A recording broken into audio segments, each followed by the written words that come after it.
right, guys, so after you've completed both sides, wiring and wrapping them, I took the tape off so you guys can see an almost completed bracelet. And we're gonna set that aside because we just wanna get all of our parts together and then we'll assemble it really quickly. So let's get out our chain again. And we have our wrapped bead. And remember, you can use as many beads as you want. I'm just gonna show you one, but I think, like I said before, working in 3s, 5s, and 7s are always a good way to go. So this chain is roughly the length that I need for my hand. I did leave it a little bit short because the bead is going to take up a lot of room. So I'm just going to go ahead and just find the middle of our chain.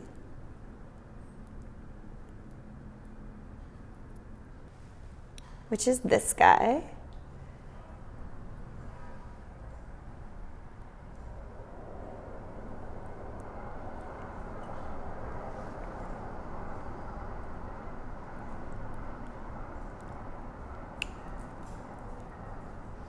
And open it.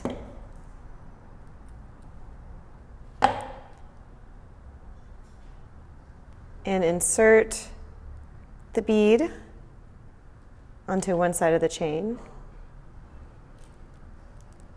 Pliers are very handy for holding things where your fingers are just too big and bulky to get in there.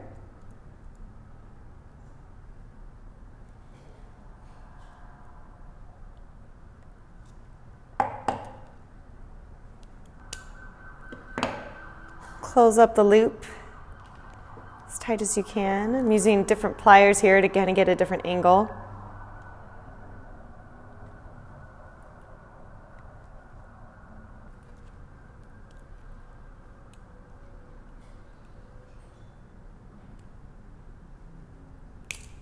Whoa.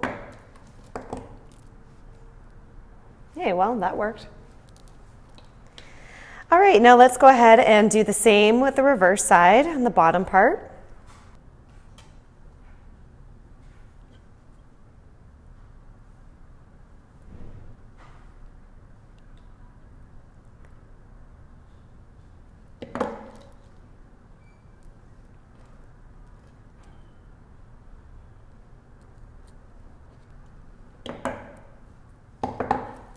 Ta-da! Now we have a really awesome looking, super fashionable little chain here. And if you like how this looks, you're more than welcome to make this attachment into a little tiny ring as well as a bracelet. That would look great too. I probably will need to snip off a couple here and here, but I'm going to go ahead and just attach them first to everything, and then we can just easily take off if we need to. So what I have now to show you is a medium jump ring. Remember how I used the tiniest setting of our drill step down jump ring creator? I'm actually using the second largest one to fit into our ring, our little loophole that we made here in our ring. I tried just now to do it with the smaller rings and it was just too bulky and it was just too difficult. So I'm just going to go ahead and use a bigger ring for this part.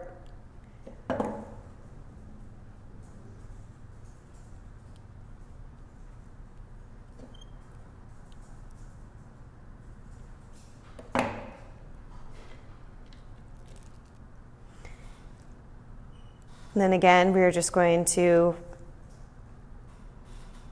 open up this chain and attach it to our ring.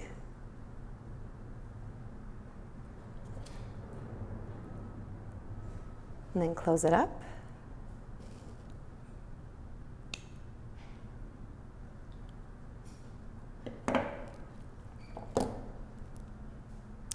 Try it out.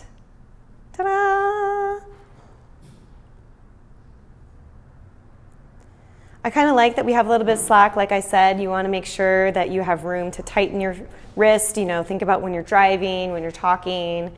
And of course, remember, if it's too tight, not only won't feel good, it'll also be easier to break because the jump rings can only hold so much, and no one wants that. Next up, let's attach our chain to our bracelet.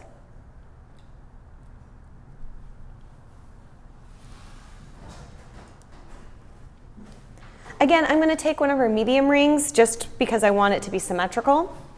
You definitely don't have to do that, but I just think it's going to be a complete cohesive piece if we keep everything relatively similar. And I'm just going to loop it right here on one of our outer edges of the braids that we made. I'm not too worried about it staying in one place the whole time. Again, I kind of want a little wiggle room for our design. It's just going to help prevent any breakage that we may have. Next up, just open up that jump ring and then attach it to your bracelet.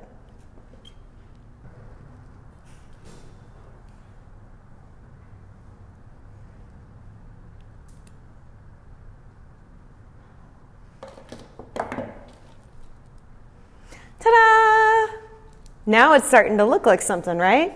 We're not quite done, but you can kind of see that this is almost a jewelry piece. Very exciting. I know you guys worked really hard on this.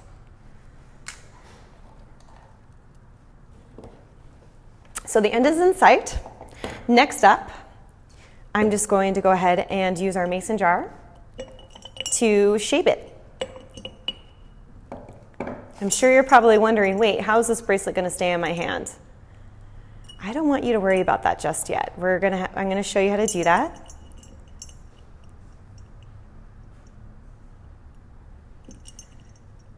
Again, just shaping it round. We have more heavy metal than we did for the first bracelet, so this is going to be a little bit more difficult.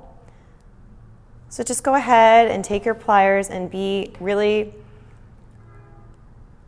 take your time with it. Make sure it's, kind of use the jar and your tools to kind of create a perfectly round half moon shape.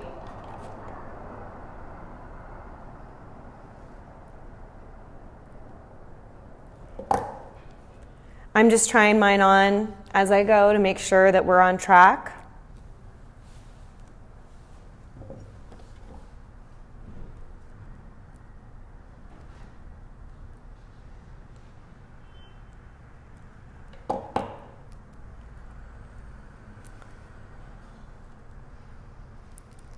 Okay, I'm pretty satisfied with this. I'm going to flip it over to show you guys.